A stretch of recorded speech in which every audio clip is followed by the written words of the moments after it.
বাসায় যদি খুবই ইজিভাবে অল্প কিছু উপকরণ দিয়ে এত সুন্দর এবং মুচমুচে হচ্ছে ড্রাই কেক রেডি করা যায়, তাহলে কেন টাকা খরচ করে বাইরে থেকে ড্রাই কেক কিনে খেতে হবে বলেন তো। আসসালামু আলাইকুম সবাইকে, সকলকে এই ভিডিওটি ধৈর্য ধরে দেখার জন্য অনুরোধ জানাচ্ছি। আজকে অনেকগুলো রেসিপি ঘেটে ইউটিউব থেকে বাসার জন্য হচ্ছে ড্রাই কেকটা রেডি করেছিলাম, তো সেটাই আজকে আপনাদের সাথে শেয়ার করবো। এই রেসিপিটা রেডি করার জন্য আমাদের আজকে লাগছে হচ্ছে 2টা রুম টেম্পারেচারে থাকা ডিম, তারপরে হচ্ছে হাফ কাপের মতন সয়াবিন তেল এবং হাফ কাপের মতন বাটার। আপনারা চাইলে কিন্তু পুরো রেসিপিটা সম্পূর্ণ তেল কিংবা সম্পূর্ণ বাটার দিয়ে রেডি করতে পারেন। আরও লাগছে হচ্ছে 1/3 কাপের মতন লিকুইড দুধ। আর এখানে শুকনো উপকরণটা আমি আগেই চেলে নিয়েছিলাম, সেটা বলে দিচ্ছি কি কি নিয়েছি।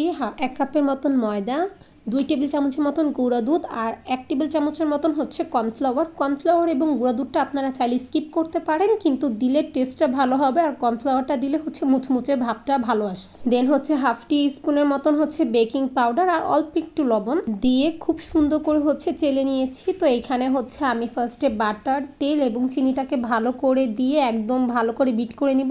চিনিটা যদি একদম গলে যায়, আপনারা চাইলে আপনাদের সুবিধার্থে হচ্ছে চিনিটাকে একটু ব্লেন্ডারে মিহি করে নিতে পারেন, তাহলে আসলে খুব ইজিলি হচ্ছে মেল্ট হয়ে যায় চিনিটা। আমি একদম আস্তজনে ইউজ করেছি। চিনিটা সুন্দর মতন গলে যাওয়ার পরে হচ্ছে ডিমটা দিয়ে আর দুধটা দিয়ে খুব ভালো করে বিট করে নিচ্ছিলাম। আর এই মিশ্রণটা না এত সুন্দর, এত সফট একটা মিশ্রণ হয়েছিল, আসলে দেখতে খুব ভালো লাগছিল। আমি আপনাদেরকে লাস্টে দেখাবো।